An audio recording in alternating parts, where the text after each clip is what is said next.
Okay, that title, Why Your Body Wants to Destroy You, sounds like something out of a horror movie, right? But here's the truly scary part. It's not fiction. For millions of people, this is their everyday reality. So how on earth can the one system designed to keep you safe turn into your most dangerous enemy? And that is the huge paradox we're diving into. Just picture it, a superhero, sworn to protect his city, who one day just snaps and starts tearing the whole place down. It sounds crazy, but that's exactly what can happen inside you.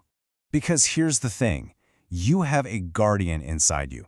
And it's not just some small security detail, we're talking about a literal army of trillions of cells.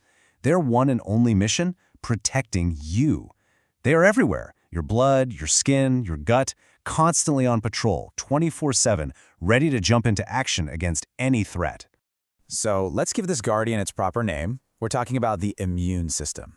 It's this incredibly complex network of cells and organs all working together, and it's been fine-tuned over millions of years of evolution for one reason: to keep you alive in a world that's, well, pretty full of things that want to get you. It is an absolute masterpiece of biology.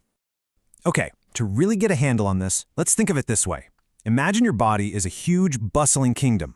Your organs are the major cities, and all your cells are the citizens living their lives. So, what's the immune system? It's the kingdom's massive, hyper-advanced army.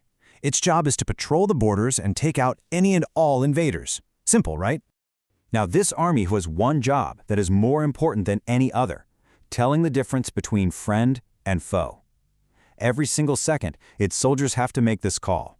Is this cell part of us? Is it a loyal citizen? Or is it a dangerous invader? And I'm not exaggerating when I say that getting this right is, quite literally, a matter of life and death.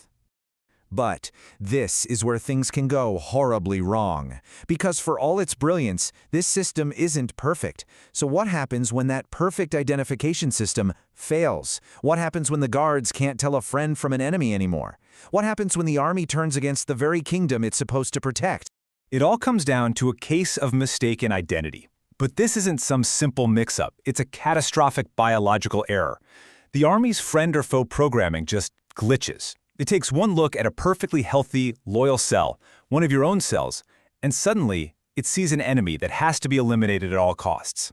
And the result? It's basically friendly fire on a massive, microscopic scale. Suddenly, it's not a war against an outside invader anymore. It's a civil war. And the battlefield is you. The kingdom is literally tearing itself apart. This internal civil war actually has a medical name: autoimmune disease. That's the official term for what happens when your immune system gets it wrong, when it mistakenly attacks your own body, unleashing its full arsenal against healthy cells and tissues. And here's the thing, it's not just one single disease, it's a whole category of them. The specific illness really just depends on what part of the body is being attacked. The war can be fought on all sorts of fronts. For example, if the army decides to attack the joints, we call it rheumatoid arthritis. If it targets the protective sheaths around your nerves, that's multiple sclerosis. If it goes after the insulin-making cells in your pancreas, that's type 1 diabetes. And then you've got something like lupus, where the army can attack tissues pretty much all over the body: skin, joints, organs, you name it. The targets are different, but the core problem is exactly the same: a case of mistaken identity. So, just how many of these conditions are there? Well, right now, we know of about 80 different types. 80! And that number is still climbing as we learn more. So this is clearly not some rare freak occurrence. It's a huge and complicated challenge for scientists and doctors. Which brings us to a really tough question. If your body is at war with itself, how do you even begin to call for a ceasefire? I mean, you can't just get rid of the army, right? You desperately need it to protect you from actual threats, like bacteria and viruses. So how do you stop a civil war like this? And that really gets to the heart of it. The truth is, right now, you can't really win this war. For most of these diseases, there isn't a cure. So the goal isn't total victory. Instead, it's about trying to negotiate a truce. So, how do doctors do that? Well, there are a few strategies. The first and oldest is called suppression. Basically, you use drugs to calm down the entire immune army. This helps reduce the friendly fire for sure, but it also weakens your overall defenses.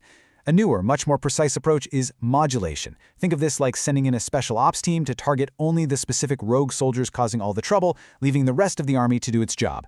And then there's the future, which is all about retraining. This is where the really cutting-edge research is happening, trying to figure out how to essentially reteach the army how to tell friend from foe all over again. When you boil it all down, the goal is just to restore balance. Your immune system is brilliant, there's no doubt about it, but it's also flawed. And the whole challenge is figuring out how to calm it down when it's attacking you without turning it off completely. It's an incredibly delicate balancing act. So, what does this all teach us? I think it shows that our bodies, our very lives, exist on a knife's edge between order and chaos. The same brilliant system that protects us can also be the thing that tears us down. It's this incredibly fragile system, constantly in flux. And it really makes you think, doesn't it? What does this flawed, beautiful system tell us about what it even means to be alive?